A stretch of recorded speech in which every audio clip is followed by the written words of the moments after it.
I just saw 2 films in the theaters, and I'm gonna talk about those 2 films with you guys. Welcome to appabendyt Uncapped, delivering you twice the reviews and twice the fun. Today we're gonna be talking about 2 films that I saw a couple of hours ago at the time of writing, which is The Lego Movie 2 and Alita Battle Angel. These 2 are my chopping block, so let's talk about them.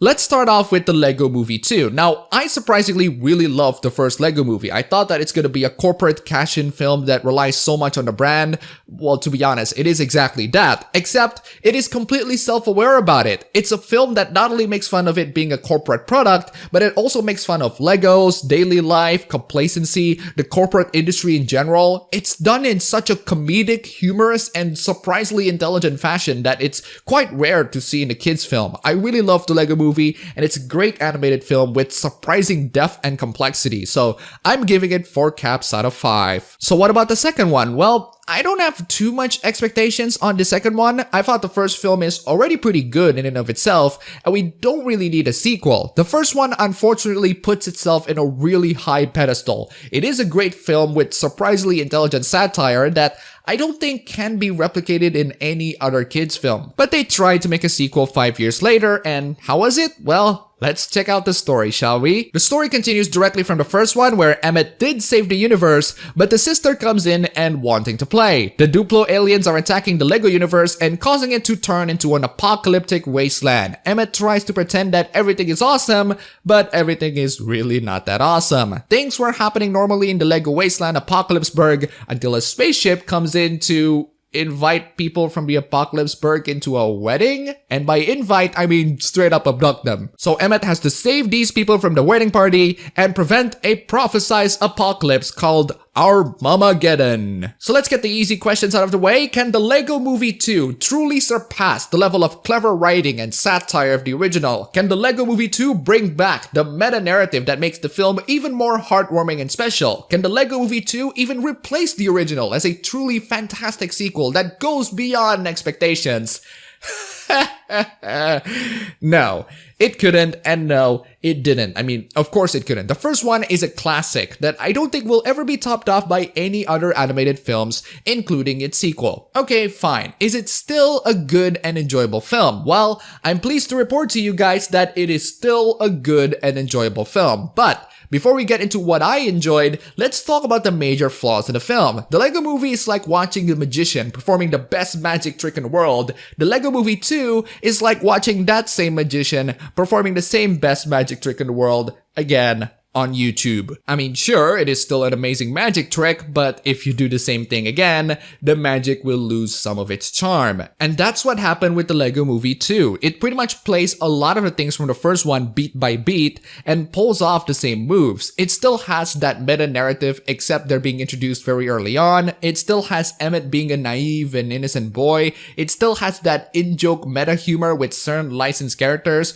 The story and the writing are still very funny, and they crack me up a lot of times, but it's pretty much the same experience that I got from the first film, so the impact isn't that great. Let's talk about the things that I love from the film. The visuals are still very impressive. The animation is downright spectacular for a lot of the Lego effects. It feels like something that the animators really put a lot of work on. It's snappy, visually appealing, and I'm still amazed at how they're able to do all of that in CGI and keeping it faithful to the Lego aesthetics. The meta-narrative from the first film comes back, and they introduced the concept very early on, whereas the first film introduced it in the final act. While the presence doesn't really have that surprise punch like in the first film, it still utilizes it really damn well. I won't spoil the story for the meta-narrative, but it is about as equally, if not more heartwarming than the first film. It utilizes it so well that the last part of the film can be legitimately depressing to some viewers. There are so few people who see this film at 12 p.m, and even then, I can still hear people crying in the theaters. Honestly, the only thing that I didn't like about the film is that it plays its story from the same first film beat by beat. The magic and the impact just isn't really the same when you play it the second time, even if you're doing it just as good. You need to do something new and better film. If you're doing the same thing, then what's the point? This film isn't directed by Lord and Miller like the first one, which, in my opinion, is one of the significant factors in why it just isn't as impressive. Are there any intelligent themes that the film tackles? Actually, yes. The film tackles how poorly communicated good intentions can actually lead into people believing that there's something bad bad about it. It also tackles the concept of brainwashing and even social engineering. There's a scene in the film where the main villain is talking with Batman, intriguing him to do something that he doesn't want to do and never ever will. But the social engineering by the villain was so well done that it's legitimately horrifying, and it works, which is not just funny but also pretty scary as well. Overall, the Lego Movie 2 obviously couldn't live up to the first one, but it is still an entertaining film regardless. It still has that satirical meta elements that make the first film special, and it is still an entertaining film that kids and adults alike would definitely enjoy. The problem is, it's the same good, so it doesn't pack as much punch as the original. I'm giving the Lego Movie 2 3 caps out of 5. I still recommend it, and I guarantee that you have a great time with it, just don't expect something as great as the first one.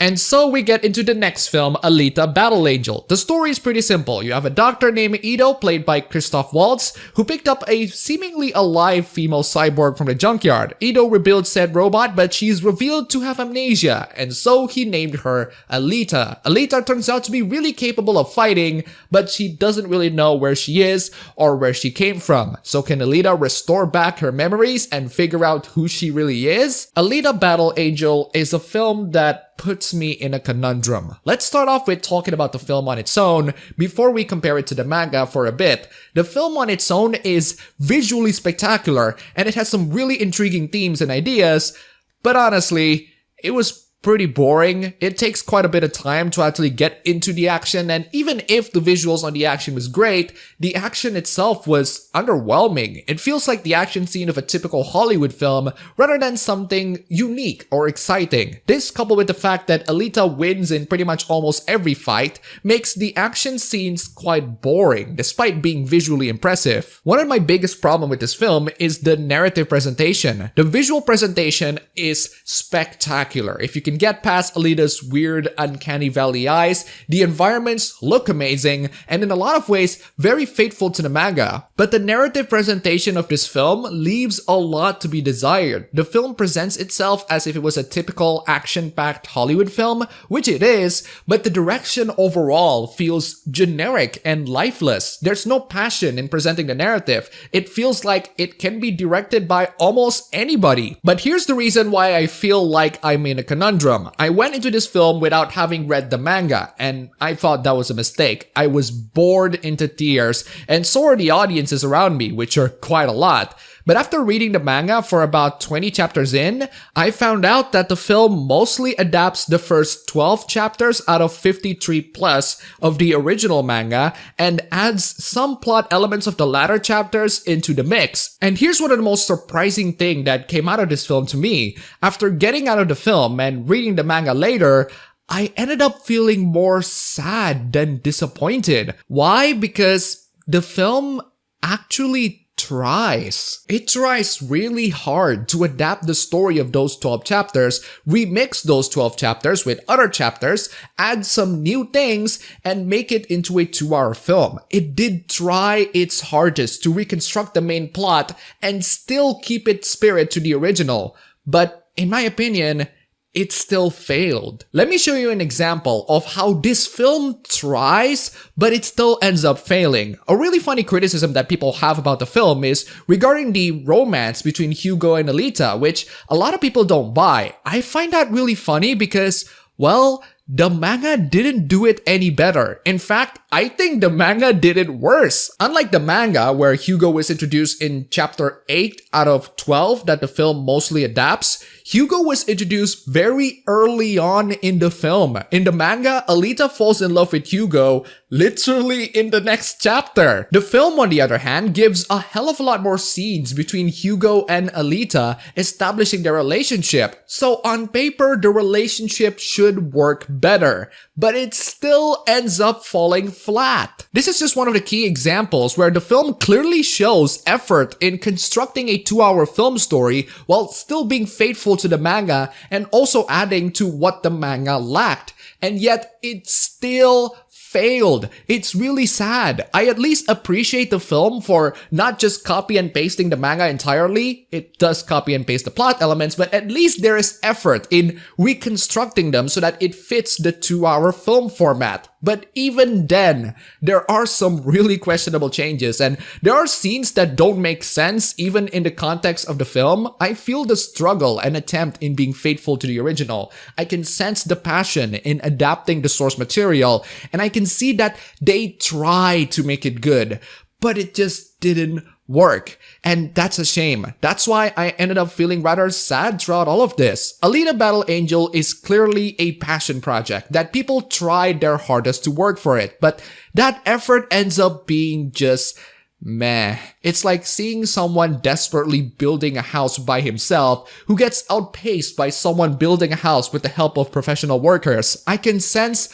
the struggle and passion from the dude, but it's never gonna be as good or as fast as the other houses. I think the film would have benefited a lot more if it covers less story and be a shorter film. This film is only 2 hours long, but it felt like 3 hours just passed. It's such a boring clogfest with spectacular visuals, but really needs a lot of work in terms of presenting the story because the presentation and the direction are too generic and lifeless. But despite the end result of the actual film, I can see that there is an attempt at being faithful to the source material. I can see that the film is struggling to adapt the manga story and reconstructing the plot elements so that it fits a 2-hour film. And I agree with the critics that this is one of the better attempts from Hollywood in adapting a manga because they actually put some effort into it in terms of the overall plot and also the visuals.